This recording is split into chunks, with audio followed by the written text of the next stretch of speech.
From Hollywood, it's time now for Edmund O'Brien as... Johnny Dollar. This is Sergeant Bacon. I'm calling for Police Chief Allen. Oh, yes, Sergeant. How are things going? Good and bad, you might say. We're at the hospital. George Enfield just died of his injuries, but it looks like the other man, Charlie Watson, is going to pull through. Has he been questioned yet? No, but the docs say he can be in an hour or so. That's what I'm phoning about. Chief Allen says you can come over if you want to get in on it. Good. I'll see you in about 20 minutes. Oh, Sergeant, did you get the new tally on the robbery? No, I didn't know there was a new one. It stands at 48,000 now. And murder, too. I guess this one will rip Youngstown to pieces, all right.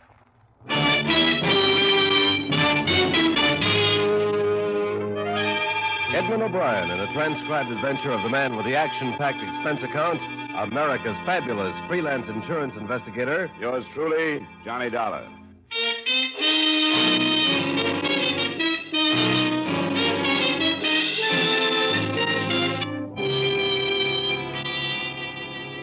Expense account submitted by Special Investigator Johnny Dollar to Home Office, Columbia All Risk Insurance Company, Hartford, Connecticut. The following is an accounting of expenditures during my investigation of the Youngstown Credit Group matter. Expense account item 1, $45.60, airfare and incidentals between Hartford and Youngstown, Ohio, where Sergeant Biggin added the following details to what I had already learned. The Youngstown Credit Group is a savings and loan set up for the employees out at Federal Mills. About 2 years ago, they set up this service to cash the men's paychecks. Enfield and Watson have been going right out to the plant every payday at noon.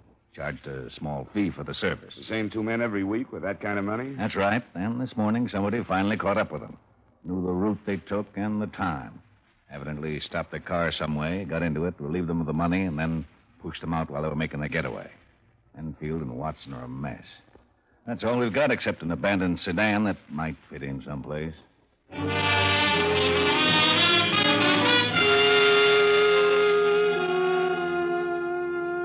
It was a couple of hours later when I was told that one of the victims, George Enfield, had died as a result of being thrown from the speeding car. I went to the hospital and there met Chief Edward J. Allen, a man I'd read about and admired as the police officer who had led the fight that finally forced Detroit's Purple Gang out of Youngstown. I was surprised at his being on hand so early in a case and said so. Because I haven't gotten used to not being a sergeant, I guess. I answer a call with the boys anytime I can. We won't be able to press Watson too far. He'll be in pretty bad shape from the sedatives. Yeah. Does he know about his partner being dead? Not yet. And we'd better hold it back. Here. Oh, Watson. Feel like talking about what happened? Sure. I'll try. Thanks. This is Mr. Dollar. He's an insurance investigator. You've had some rough going, Watson. I'm Chief Allen. Yes, sir. You tell us when you want us to leave, Watson, and we will. But we want to get on this as fast as we can, and the more you can tell us now, the better it'll be. I will.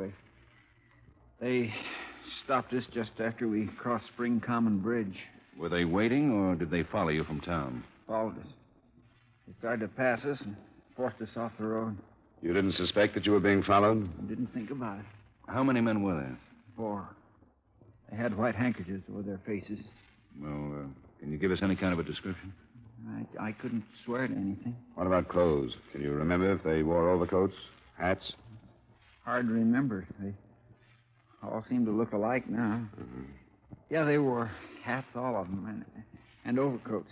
Were they armed? Yes, sir. All of them were armed. Well, what can you give us on the type of weapons? I don't know very much about guns. Enough to know if they were automatics or cylinder type? The man that took me had an automatic. I remember that. Oh, would you say it was a large gun or a small one?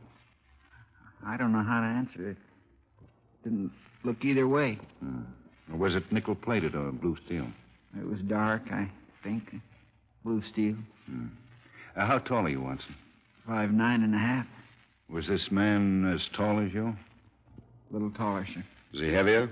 No. Thinner, I'd say. I weigh 170. Yeah, you're doing fine, Watson. Just a few more questions. Did this man say anything to you? Just get out. He held the gun on me and said, get out. At the same time, another one was taking Enfield out. Enfield was driving? Yes, sir. It was his car.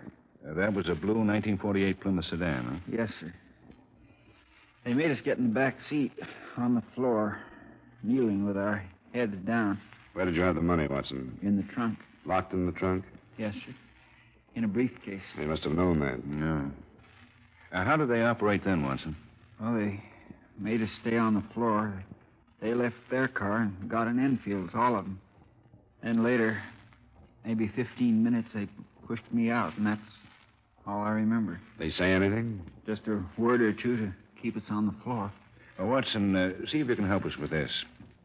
Somebody knew an awful lot about the way you and Enfield operated, even to the point of knowing they'd have to take the car because you carried the money in the trunk. Who would have known all that? Quite a few, sir, but I think I would have recognized them. They wouldn't have to be there, Watson. Somebody who could have given the information to the four men. Well, I can't think of anybody who'd do that, sir. Well, give us the names of as many as you can remember right now. That bunch had to get the information from somebody. The names he listed included those of men in the Youngstown Credit Group, a man or two at Federal Mills, and from the bank where they drew the money each week, 3 employees who would have known the time they left and that they locked the money in the trunk of the car. There were 12 all told, but instead of our following them up, some officers were assigned to check their movements for anything that might lead us someplace. An alarm on the Plymouth sedan and the description of the man with the glasses was broadcast, and while Chief Allen waited for results at headquarters, I went out to the east side to talk with Enfield's widow. All I can think is he's gone, and I don't know what I'm going to do. I don't know. I don't know how to tell the kids that he's gone. Do you have anybody to help you, Mrs. Enfield? Nobody. I don't want anybody. I want to be let alone. Nothing has ever been good. Nothing. He scraped and did without and never got ahead, and now it ends like this. I don't know what I'm going to do. Why do you have to bother me? Because somebody who knew a lot about your husband, or Watson, is to blame for all this. I don't hardly know what you're saying to me. I just keep thinking, I've got to tell the kids. I'm sorry, Mrs. Enfield. I hoped you could help us find the man who did this thing. How could I help anybody? By telling me if there was some acquaintance of your husband's you think might have known his routine when he went to Federal Mills. Somebody who could have taken advantage of what he knew. He wouldn't talk about that. Why should he? Who are some of his friends, Mrs. Enfield? I didn't know many of his friends. He never told me much about what he did. Never brought them here. Where would he have met them then? Downtown, someplace, I'm not sure. It could be important. He used to bowl, but I never went with him. I couldn't say where. Why do you make me talk about things he did? I won't do them no more. Not right you're bothering me like this. Not now. Not so soon like this. Leave me alone. All right, Mrs. Enfield.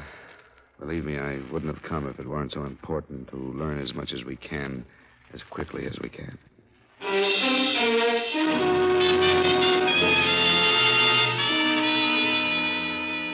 The importance of speed, of course, was based upon the fact that the $48,000 to have been used to cash paychecks was in small, untraceable denominations. What we were afraid of was that the 400 men would split the money, separate as quickly as possible, and leave the area.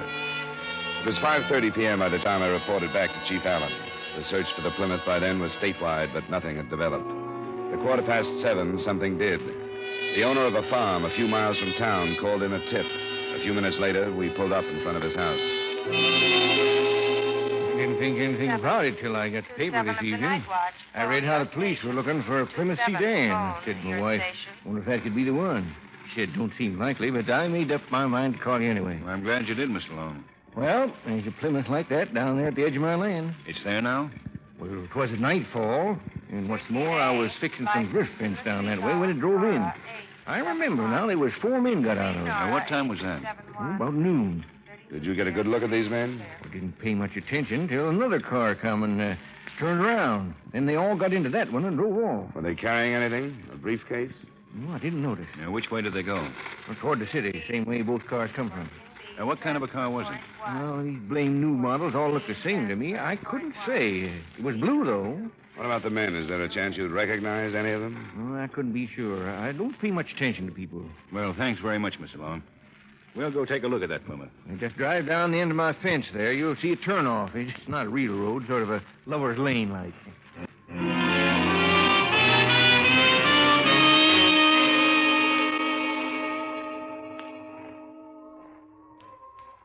That's It's the car, all right, Dollar. Yeah, they dumped it in a hurry, didn't they?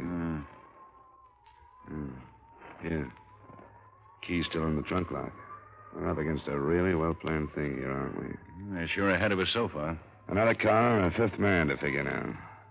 You think they went back to town? Would you have planned it that way? Maybe. If I had, I would have thrown you a curve. You and all the deputies and the state police would be looking for a group of 4 making a getaway. Yeah, that's right. But I'd be back in town, not part of a group anymore, but anybody on the street. Yeah. With a drawer full of unmarked bills someplace. Well, we got the sedan in and see if it'll give us anything. I can drive it if you want without messing up too many prints. Yeah, that would save some time. Hey, come here. What have you got? Look at the stain on the floor there. Would that be blood? It's hard to tell with just a flash. Let's get this thing in and put somebody to work on it.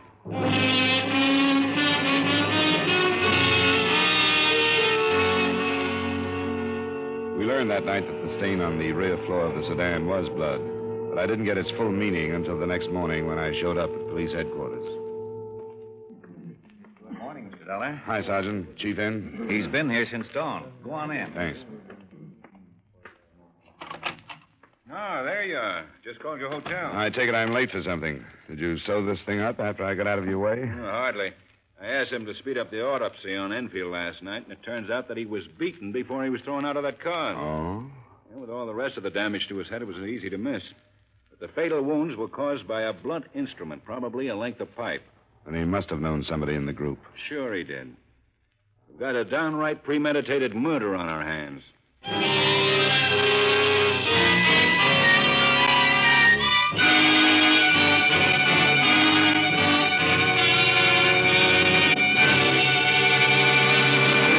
We will return you to yours truly, Johnny Dollar, in just a moment. One of the most informative and forceful campaigns for freedom is being scheduled by the Voice of America during the last week of December. Special dramatic programs, news roundups, and musical programs will be beamed around the world by this great organization. You are urgently requested to write to your friends overseas and tell them not to miss the Voice of America's special year-end overseas program. Now, with our star, Edmund O'Brien, we bring you the second act of yours truly, Johnny Dollar.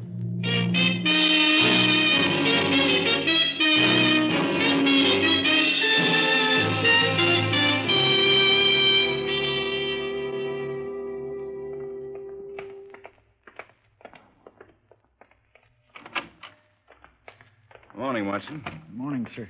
How's it going today, Watson? Better? Yeah, I think so. You caught those guys yet? Not yet. Have you been told that George Enfield is dead? No. He died? They killed him, Watson. They beat him before they pushed him out of the car. The reason must have been because he knew one of the men, or maybe more than one. Now, I know at a time like that, things get a little out of focus. Most level-headed man in the world isn't likely to think quite straight. But we want to go over what happened with you again.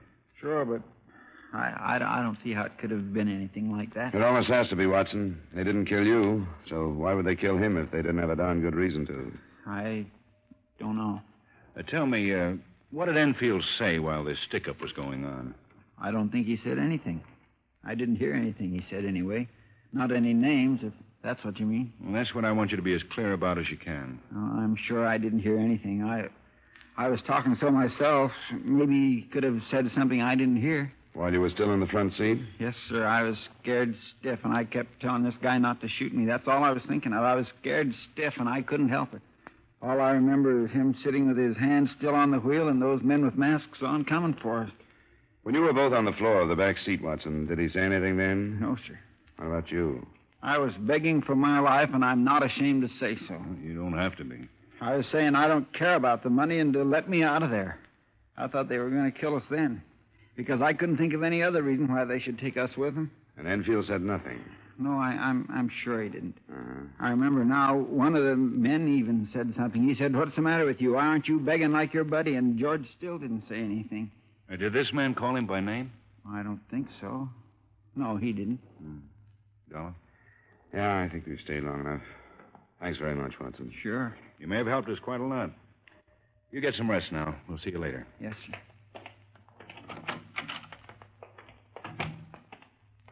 What do you think? Well, I guess the same thing occurred to you. That Enfield might have set the whole thing up, and they got rid of him because he was the only link between them and the job. Uh-huh. Well, I'll give Watson a half hour's rest and see if I can find out how Enfield was acting before they were stopped. Will you go out and check the widow again? Sure.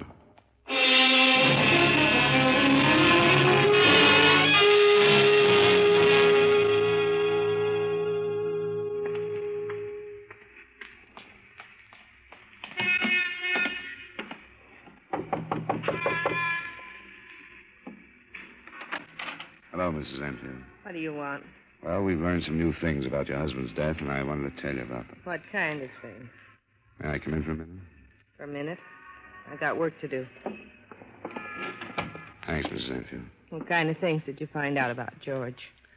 That he didn't die because he was pushed out of the car. How was he then? He died as a result of a beating. The men who stole the money killed him for one reason or another. I don't see any difference. He's gone, and it don't change things how it happened. Is that all you came to tell me? Mrs. Enfield, I don't understand you. Don't you want to help us find the men who killed him? It's over with. Now I'm going to try and forget. No, I'm afraid it's not as simple as that. I can tell you this, Mrs. Enfield. The police think it's possible that your husband was involved in that robbery. Why do they? I told you yesterday, those men knew so much about the habits of your husband and Watson that they must have learned from one of them or from somebody very close to either one. And Watson is pretty much cleared in their books. I don't know. You don't know what? I'm all mixed up. I knew something was wrong. I even thought about what you just said. But I tried not to.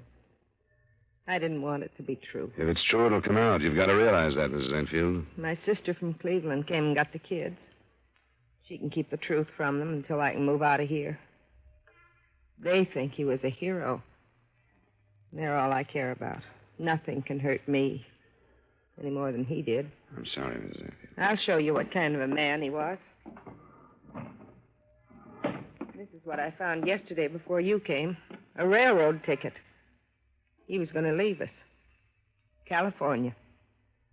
Why didn't you tell me yesterday? I didn't want anybody to know. I was ashamed. The kids, mostly. I didn't want them ever to find out. He was going to leave us with no money, with bills we couldn't pay. And that's all. That's what he thought of us. Was he involved in the robbery, Mrs. Enfield? I don't know.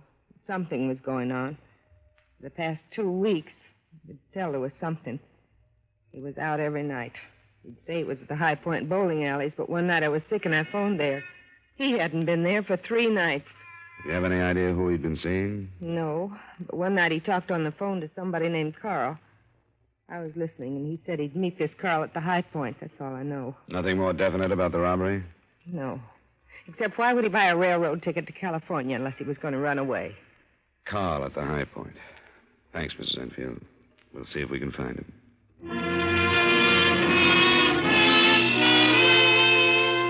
Comparing notes with Chief Allen made it look all the more like we were on the right track.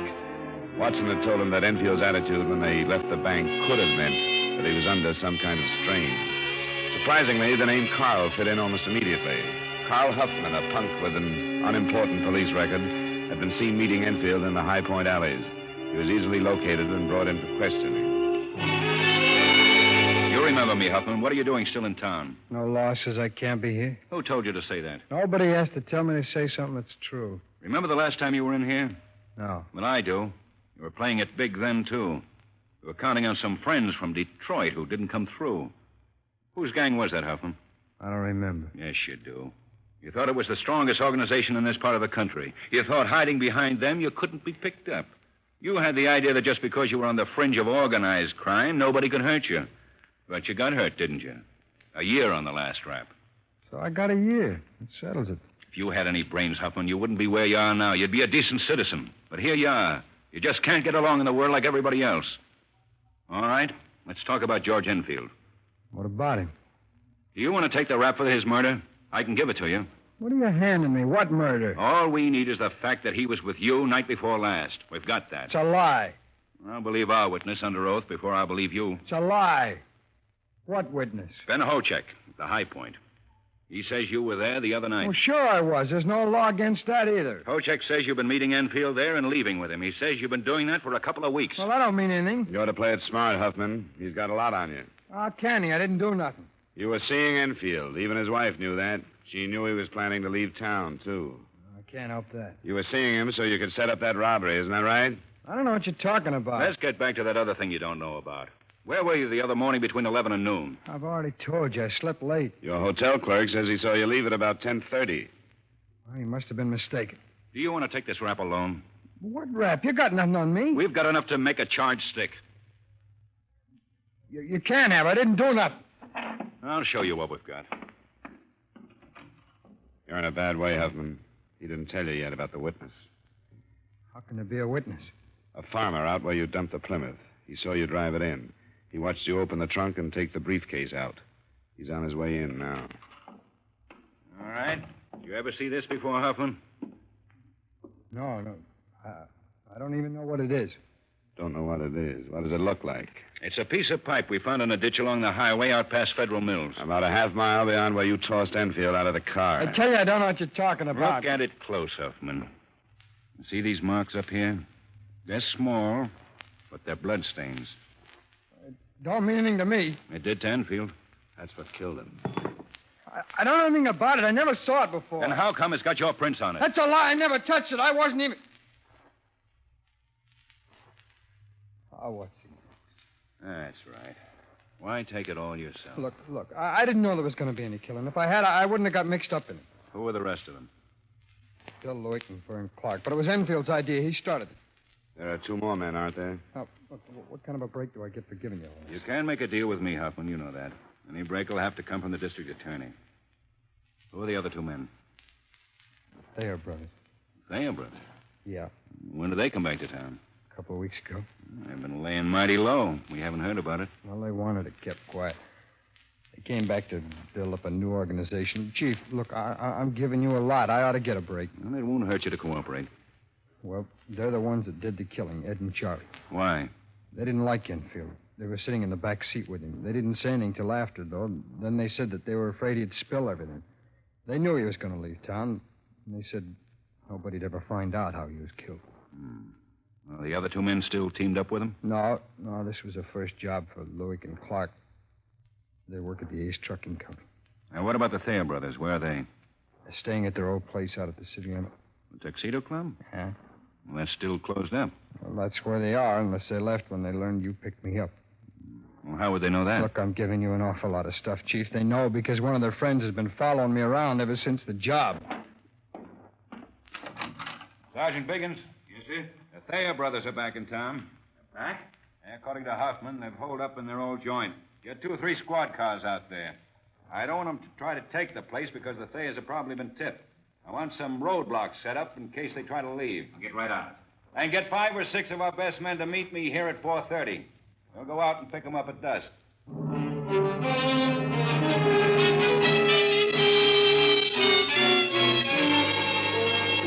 I got the background on the Thayer brothers while Chief Allen and I were on our way to pick up the other two men named by Huffman. They'd been at the bottom of most of the organized crime in Youngstown when Allen had taken over. The fight against them had become almost a personal one. It ended when the Thayers left town, and the fear now was that it would be reopened. There was no trouble from William Lewick and Vernon Clark, a couple of first-timers out for some easy money. Their statements bore out Carl Huffman's that the Thayer brothers had done the killing. At 4:30, the process of bringing them in got underway. According to Fredericks, they tried to leave a little after 3. They pulled out in a gray sedan, but when they saw the roadblock, they turned back. So that's what we face. They know we're coming. They're waiting for us. You men were picked because you've all been up against them before. You know what to expect. Anybody have a question? All right, we better get started.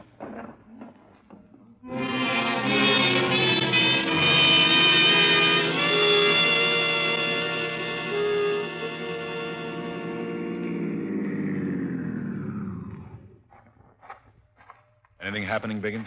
Some guy from a grocery store back near that crossroad got curious and came to talk to us. He says the Thayers have been coming in his store. He says they've been drunk for the last couple of days. That's something to think about, Chief. Yeah, I know it is. If they're gassed up, they're a cinch to make a play. Yeah, we'll see. Who's that up ahead? That's Samuels. He got here just a minute ago. Walter and Hayes are with him, both with Thompsons. Good. Hey, no lights in the place. I don't know what they're thinking. They must know we're coming. What's the layout of the place? The living quarters are in the rear. That's where they'll probably be, but... Biggins. Yes, sir. You take one of the men with the Thompson, go in the front. I want the other to cover me at the rear door. Walter's back there already. Good. Well, let's get it done then. Dollar? It's my case, too, Chief. Okay. Good luck, Biggins. Yes, sir.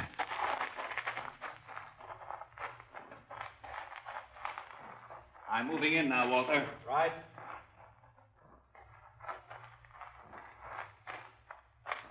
Yeah. That's the door, Dollar. Good. There aren't any windows. No. You can cover me from here. Don't be a hero in front of that door. I'll watch it.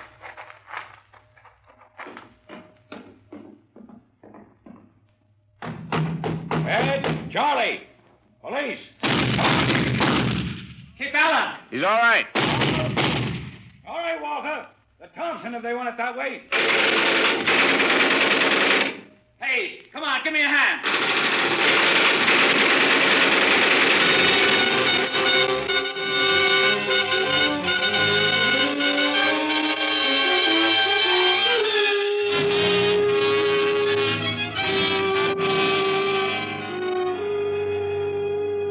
Expense account item 2, $104 miscellaneous. Item 3, same as item 1, transportation back to Hartford. Expense account total, $195.20. Remarks? A reasonable figure, I think, considering not only the recovery of most of the stolen money, but also the fact that the company received the personal services of my good friend, Chief of Police Edward J. Allen. Yours truly, Johnny Dollar.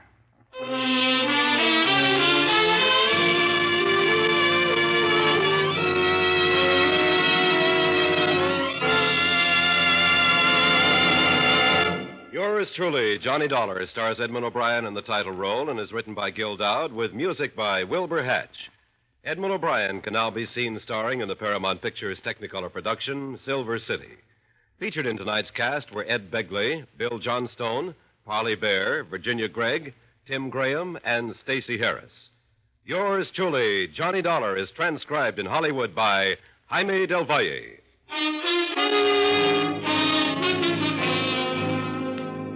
This is Dick Cutting inviting you to join us next week at this time when Edmund O'Brien returns as... Yours truly, Johnny Dollar.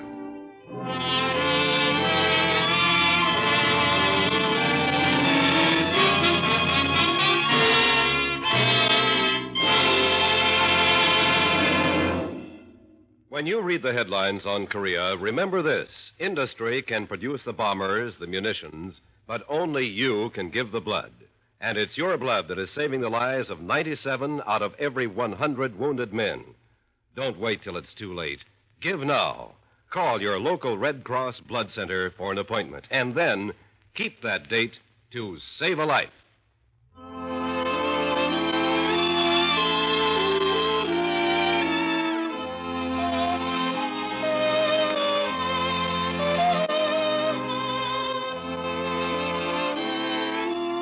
A comical catastrophe is about to overtake a department store when Mortimer Snerd takes a pre-Christmas job behind the counter. The full details, plus a visit by musical comedy star Lisa Kirk, will be heard tomorrow night on the Edgar Bergen, Charlie McCarthy Show. Stay tuned now for the Vaughn Monroe Show, which follows immediately over most of these same stations.